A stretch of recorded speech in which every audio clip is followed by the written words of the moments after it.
You're just a guest in this house, and that's all you'll ever be." My daughter-in-law, Lisa, said it with a smile, but there was no warmth behind her words.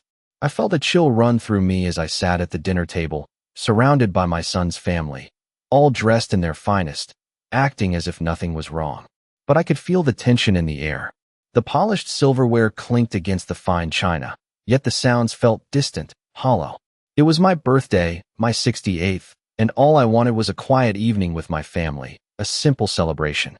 Instead, I was met with coldness, dismissiveness, and now, outright humiliation. My husband, once a kind and strong man, had passed away 2 years ago.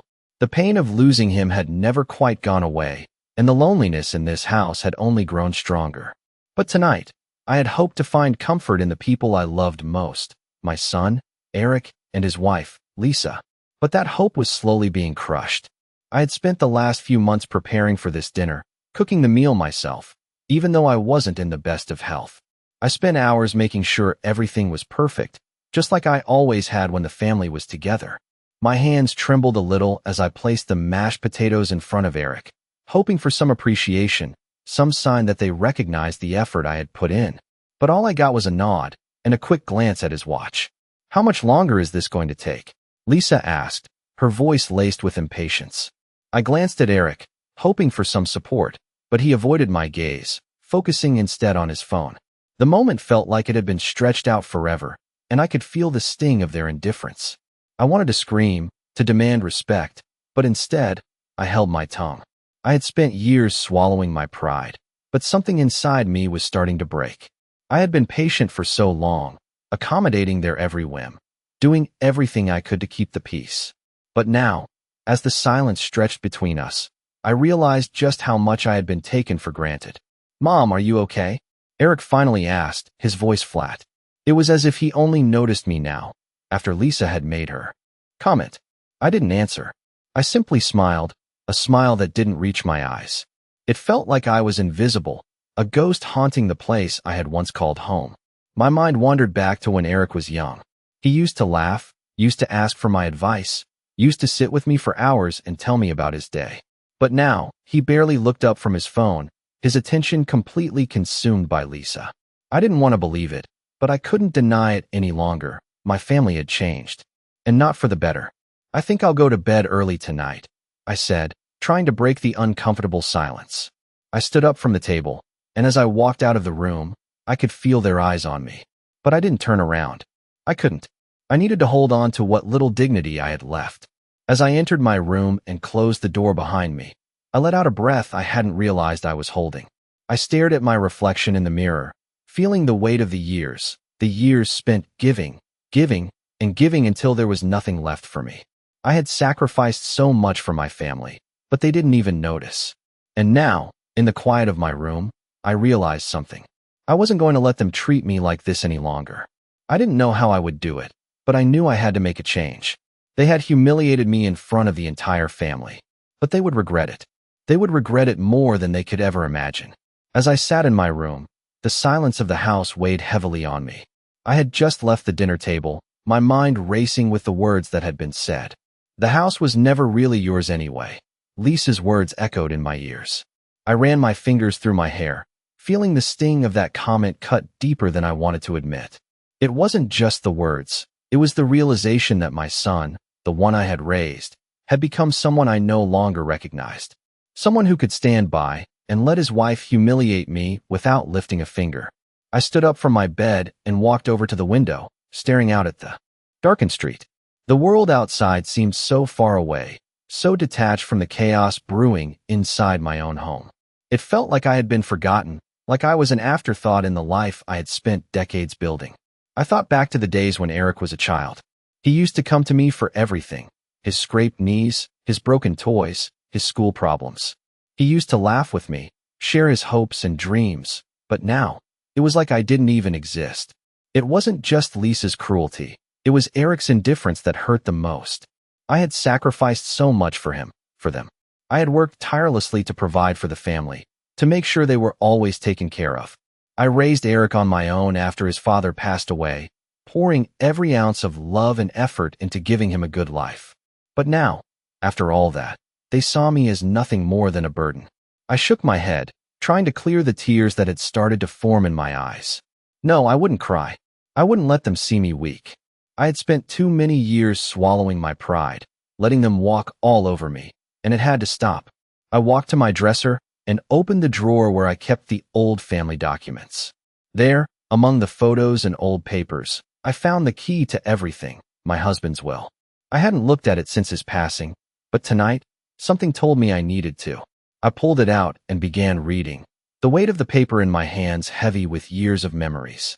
As I read through the legal jargon, one phrase stood out. In the event of my death, I leave all assets to my wife, Eleanor Benson, to manage as she sees fit. My heart skipped a beat. The words were clear. Everything was mine. Everything I had helped build. The house, the savings, the investments. It was all mine to do with as I pleased. A sense of power surged through me as I realized that I wasn't as helpless as I had believed. Lisa and Eric had thought they could push me aside, strip me of my dignity, but they hadn't considered one thing. I wasn't going to just lie down and take it anymore. I put the will back in the drawer and closed it with a determined snap. The game had changed. Tomorrow, I would take the first steps to reclaim my life, my home, and my dignity. I wasn't going to let them get away with what they had done. As I turned off the light and lay down in bed, I could feel a shift within me. The fear, the hurt, it was all still there, but now there was something else. A fire that had been kindling for years, but had finally ignited. Tomorrow would be the beginning of a new chapter, and this time, I would be in control. I woke up the next morning with a sense of determination that I hadn't felt in years. The events of last night still echoed in my mind, but I was no longer the same person who had quietly endured the humiliation. I had the will. I had the right. I wasn't going to sit back and let them take what was mine. The sun was just starting to rise as I walked into the kitchen. I made myself a cup of coffee, but it tasted different today, stronger, somehow. I felt a little steadier with each sip, my mind already running through the steps I needed to take. I knew what I had to do. I wasn't going to confront them immediately. That wouldn't be wise. Instead, I would let the information marinate, let it fester in their minds, while I quietly took control of what they thought was theirs. I spent the morning going through the financial documents my late husband had left behind. I had never paid much attention to the details before. He had always handled the money, the bills, the investments, but now, it was all in my hands. I took notes, carefully sorting through each account, each asset, and each piece of property. I had the house, of course, but there were also savings accounts, some investments, and a few properties that I didn't even know existed. As I was reviewing one of the documents, I found a folder marked Estate Plans. My heart skipped a beat as I opened it. Inside, I found the names of people who were meant to inherit certain assets. The first name on the list was mine, but beneath it, there were names I hadn't expected to see, Eric and Lisa. It wasn't just the house they were after, it seemed. They had been planning to take everything. I paused, letting that information sink in. It made sense now. All the subtle hints, the way they treated me like an outsider. It wasn't just about my presence being inconvenient. They had been counting on my silence to secure their own future. But I wasn't going to make it easy for them. I knew what I had to do next. I called the lawyer who had handled my husband's estate. His name was Mr. Grayson, and I had always found him to be professional and reliable. I needed advice, and he was the one person I could trust to give me the answers I needed. Hello, Mr. Grayson, it's Eleanor Benson. I need to schedule a meeting as soon as possible. There are a few things I need to discuss regarding the estate. I explained. He agreed to meet me later that afternoon. As the day went on, I felt a growing sense of resolve. I wasn't going to let Eric or Lisa get away with their manipulations. They thought they could control me, take my home, and erase me from the family's legacy. But they were wrong. I was going to protect what was mine, no matter what it took. When the time came for me to meet with Mr. Grayson, I walked into his office with a steady hand and a clear mind. We discussed the estate, the assets, and the will. I made it clear that I intended to take charge, that I was no longer willing to let them trample over my rights. Mr. Grayson was supportive and offered his advice on how to proceed. He suggested that I secure the properties in my name immediately and ensure that Eric and Lisa were legally bound from making any further claims. It's your right, Eleanor, he said, and we'll make sure they don't get away with this. I left his office feeling lighter. The weight that had been pressing down on me for so long was finally lifting. I had a plan. I had the power, and I wasn't afraid to use it. The next few days passed in a blur of paperwork, phone calls, and quiet planning. I felt a sense of purpose I hadn't had in years. I wasn't just going through the motions anymore. I was taking control of my life. But there was still a part of me that wasn't fully sure how far I was willing to go. The thought of confronting Eric and Lisa, of finally standing up to them, made my heart race with both fear and excitement. But I knew it was the only way. I had to face them, and I had to do it on my terms.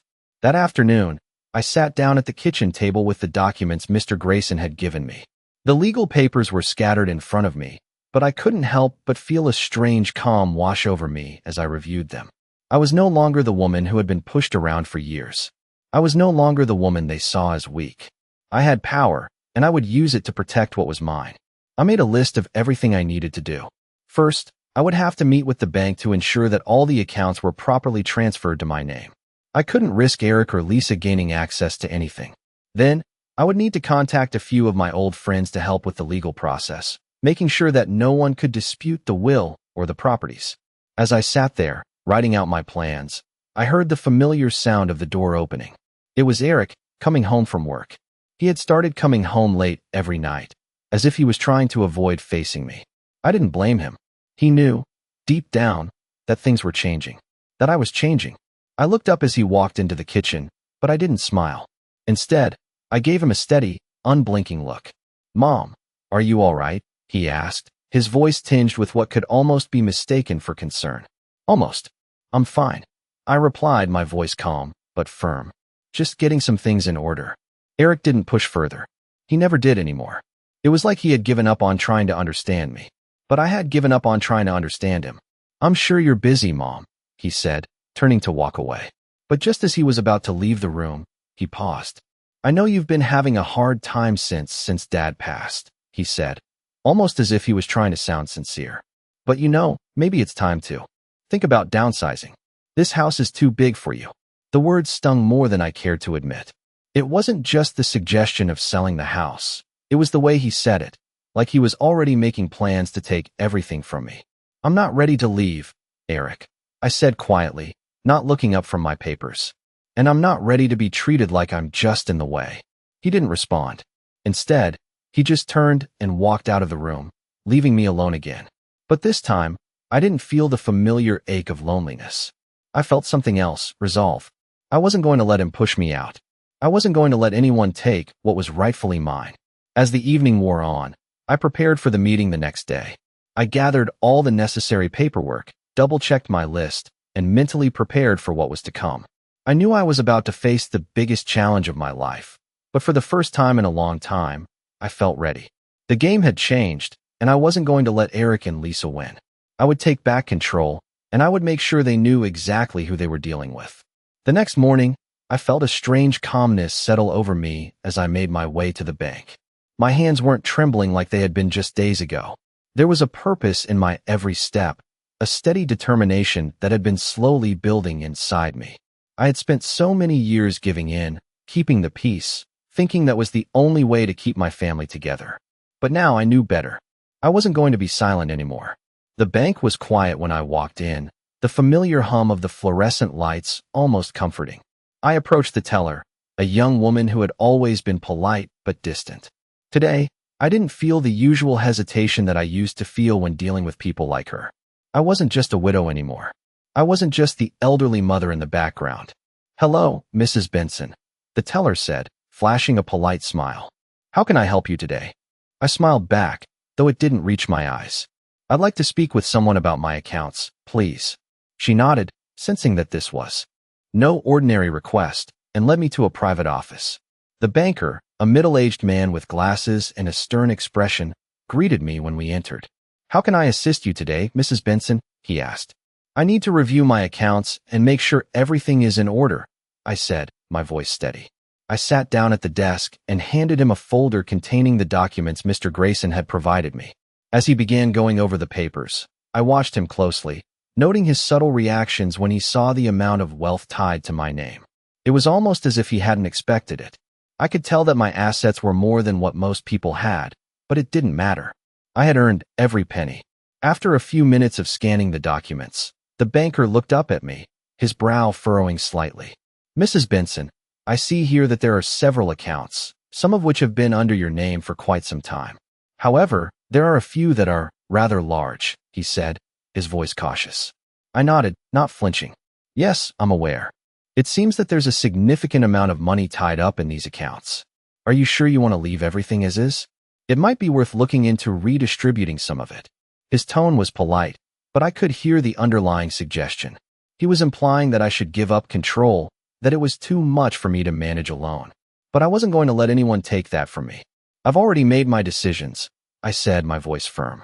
I want everything to stay as it is. The banker nodded, though I could see the surprise in his eyes. Very well, Mrs. Benson. I'll ensure that all your assets are properly secured. If you ever need to make any changes, feel free to contact us. I left the bank with a sense of accomplishment. I had made sure that everything was in order, that no one could take anything from me. But I knew the battle was far from over. I still had to confront Eric and Lisa. They would try to make a move, of that I was certain. But now, I had the upper hand. I wasn't going to be pushed out of my own life any longer. As I walked back to the house, I thought about the years I had spent giving, always putting others before myself. But now, I was doing it for me. I was taking back what was mine. Later that evening, I decided it was time to act. I called Eric to let him know that we needed to talk. He answered on the second ring, his voice tired but polite. Hi, Mom. What's up? We need to have a serious conversation about the house, Eric, I said, keeping my tone even. I'm not going to sit by and let you and Lisa push me out any longer. There was a long pause on the other end of the line. I could almost hear his brain working, trying to figure out what I knew, how much I understood. Mom, no more excuses, Eric. I interrupted, my voice growing stronger. I've made my decisions. This house is mine, and I'm not leaving. He sighed heavily, and for a moment, I thought he might argue. But instead, he simply said, Okay, Mom, if that's what you want. The conversation ended abruptly, and I hung up the phone, feeling the weight of the moment. I had finally said what needed to be said. I wasn't going to let Eric or Lisa take anything from me anymore. I had taken control of my life, and I wasn't going to back down. Tomorrow would be the beginning of something new, something that would finally give me the peace I had been craving for so long. The next day, I woke up early, my mind already set on the tasks ahead. I wasn't going to waste any time. As the sun streamed through the window, casting light across the room, I felt a renewed sense of purpose. I made myself a cup of coffee, the strong aroma filling the air, but this time, it didn't taste the same. It wasn't just the bitter warmth that I usually sought. It was the quiet strength that had taken root within me. I wasn't just going through the motions anymore. I was ready to act. I knew that Eric and Lisa were expecting me to back down, to continue being the quiet, passive mother they had grown accustomed to. But not today. Today, I would show them that I wasn't the same woman they had taken for granted. I wasn't going to let them think they could control me. I spent the morning gathering everything I needed. I pulled out all the papers I had collected from the bank, the lawyer, and the estate documents. Each piece of paper now held new meaning. These weren't just legal documents. They were my shield, my proof, my right to stand up for myself. I organized them carefully, making sure everything was in place. The house, the investments, the savings, everything was mine, and I wasn't going to let anyone take it away from me. As I stood in the kitchen, my mind kept drifting back to Eric's words from the night before. If that's what you want. His tone had been so dismissive, so indifferent. It stung, but I didn't let it show. I knew he didn't understand the gravity of what was happening. He probably thought I was bluffing, that I would eventually give in, like I always had. But this time, I wasn't going to. I had spent too many years living in the shadows of their expectations, hiding my own desires, my own needs, to simply let them have their way now. No, I was going to take back what was rightfully mine. That afternoon, I headed to the lawyer's office. I walked into the building with a quiet confidence that I hadn't felt in years. The receptionist greeted me with a smile, but I could see the surprise in her eyes when she saw the look on my face. Mrs. Benson, is everything all right? She asked, sensing the change in my demeanor. I need to speak with Mr. Grayson, I said, my voice calm but firm. She nodded and made the call, and soon enough, I was in the lawyer's office, sitting across from him. Eleanor, it's good to see you, Mr. Grayson said, his voice warm, but I could tell he sensed something had shifted. I assume you have some updates for me? I do, I replied, pulling out the papers I had prepared. I laid them on the table, each document representing a different piece of my life. I'm ready to take action. I want to make sure that everything is secured in my name, and I don't want any interference from Eric or Lisa. Mr. Grayson nodded, his expression serious. Understood. You've made it clear. We'll take the necessary steps to ensure that your rights are protected. As we discussed, the details, I could feel the weight of my decision settling into place. This was it. There was no turning back. I wasn't going to let them walk all over me anymore. When the meeting ended, I felt a strange sense of relief. It wasn't over yet, but it was the first step in the right direction. I wasn't alone in this anymore. I had allies, and I had the law on my side. That night, I sat down at the kitchen table again, looking out the window at the darkened street. I thought about all the years I had spent trying to please everyone else, trying to keep the peace, and I realized how much I had lost in the process. I had lost myself, but not anymore. Tomorrow, I would make my move. Tomorrow, I would confront Eric and Lisa. They had thought they could control me, but now, I was in control. I would not be silenced, and I would not back down. I would take back my life. The next day, as I prepared to confront Eric and Lisa, I felt the weight of everything I had been carrying for so long. My hands were steady, my heart was calm, and for the first time in years, I didn't feel afraid. I had the power now, and I wasn't going to let them take it from me. I had already made my decision. I would no longer let them manipulate me. I wasn't their pawn to push around anymore. The sun was setting as I walked into the living room, where Eric and Lisa were sitting together on the couch, casually chatting. The moment I entered, they both went quiet, and I knew that they sensed something was different. It was time. I stood there, not saying a word at first, just letting the silence fill the room. Eric looked at me, his expression unreadable. Lisa, on the other hand, didn't even try to hide her disinterest. She turned her head, almost as if she was waiting for me to speak. We need to talk, I said, my voice calm but firm. Eric's eyes narrowed slightly, but he didn't respond. Lisa shifted uncomfortably, but said nothing either. I've been patient for a long time, I continued, walking slowly towards them. I've let you both make decisions for me. I've let you think that I'm just an old woman who doesn't understand what's going on, but I'm done. I'm done being treated like I don't matter. I paused, letting my words sink in. I've taken the steps necessary to protect myself and my assets. Everything that I've worked for, everything I've built, is mine. And I'm not giving it up. Eric shifted in his seat, his face flushing slightly. He opened his mouth, but I raised my hand, silencing him. No, Eric. You don't get to speak right now. You and Lisa have been taking advantage of me for far too long, and it ends today. You think you can just walk all over me, but I won't let that happen anymore. Lisa's eyes narrowed, her expression turning cold. What exactly do you think you're doing? She asked, her voice dripping with condescension. You can't just take everything for yourself. I met her gaze without flinching. I'm not taking anything that isn't mine, Lisa. Everything in this house, everything I've earned, belongs to me. And I'm going to make sure you can't take it from me. I've already spoken to my lawyer, and we're taking legal action to protect what's mine. You won't be able to sell this house, and you won't be able to touch any of my assets. Eric stood up abruptly, his face now flushed with anger. You don't know what you're doing, Mom. This isn't just about the house. It's about everything. You can't control everything forever. I've controlled my life just fine, I said, my voice unwavering. It's time you both learn to respect me. I turned to leave the room, but Eric's voice stopped me. So what now? You're just going to take control of everything and push us out? He asked, a mixture of anger and disbelief in his voice. I stopped at the door and turned back to face him. What now, Eric? I repeated. What now is that you finally understand that I'm not going to let you manipulate me anymore. What now is that I'm taking back my life. With that, I walked out of the room, leaving them both to digest what I had just said. I could feel the weight of the moment. It wasn't over, not yet, but I had taken the first step toward reclaiming my dignity, my home, and my future. And I knew, without a doubt, that I wasn't going to back down. Not this time. The following days were filled with a quiet intensity that I hadn't felt in a long time. I wasn't sure what to expect from Eric and Lisa, but I knew one thing for certain. They weren't going to back down easily. I had expected that, but I was ready for whatever came next. I spent my time focusing on my own preparations. I worked with my lawyer, securing everything I needed to make sure there was no way for them to undermine me. I had become meticulous, reviewing every detail, double-checking every document, and making sure everything was in my name. As much as I had hoped that the situation could be resolved peacefully, I knew I couldn't count on that.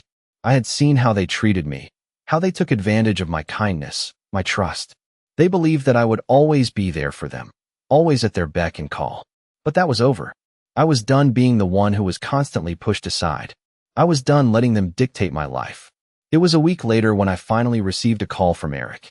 He didn't sound like himself, his voice tinged with something I couldn't quite place. "Mom, can we talk?" he asked. I knew this moment was coming. I had been waiting for it, but now that it was here, I didn't know how to feel. Part of me wanted to feel angry, to lash out at him for everything he and Lisa had done. But another part of me, a smaller part, wanted to believe that there was still hope, that he hadn't completely lost himself. "What do you want to talk about?" I asked, my voice steady. I just want to know what's going on," he said, a hint of frustration creeping into his voice. "Why are you doing this, Mom? Why are you shutting us out?" I sighed, feeling the weight of his words, but I didn't let it sway me. "Eric," I began, keeping my tone calm, "I'm not shutting you out. I'm finally standing up for myself. For too long, I've let you and Lisa make all the decisions. I've let you treat me like I don't matter, and I'm done with that." There was a long silence on the other end of the line. I could hear him breathing, his mind racing as he processed what I was saying. "You don't understand," he said finally, his voice shaking. "This isn't just about the house. It's about family. It's about what's best for you. What's best for me, Eric, is respecting me and my choices," I replied, my voice firm. "I'm not going to let you or Lisa take away what's mine. I've worked too hard for everything I have." He didn't answer right away. I could tell he was trying to figure out how to respond, but I wasn't going to give him that chance. "I've made my decisions," I said, my voice cutting through the silence. "And if you want to be a part of my life, you'll have to respect them." There was a long pause, and then he spoke again, this time in a quieter tone. "I didn't want it to come to this, Mom," he said. "I didn't want to lose you over this." "Eric, you haven't lost me," I said, feeling a weight lift from my chest. "But you need to understand something. I'm not going to just hand everything over to you and Lisa. I've been patient for so long, but now I'm taking control of my own life." "I understand," he said softly, though there was a hint of resignation in his voice. "But I don't know if I can accept this." "You don't have to accept it, Eric," I replied. "But this is how it's going to be." We stayed on the phone for a few more minutes, but the conversation felt like it was winding down. It was clear that Eric wasn't happy with what was happening, but I could tell that he was beginning to understand that I wasn't going to back down. The next day, I met with Mr. Grayson again, going over the final details. We made sure that everything was locked in place, that there would be no room for Eric and Lisa to try to claim anything. I was ready for whatever they threw my way. I wasn't afraid anymore. As I left the lawyer's office, I felt lighter, like a burden had been lifted from my shoulders. I had done everything I could to protect myself, to take back control. Now, it was just a matter of waiting for the next move. I knew it wasn't going to be easy, but for the first time in years, I felt like I was in charge of my own future, and I wasn't going to let anyone take that away from me.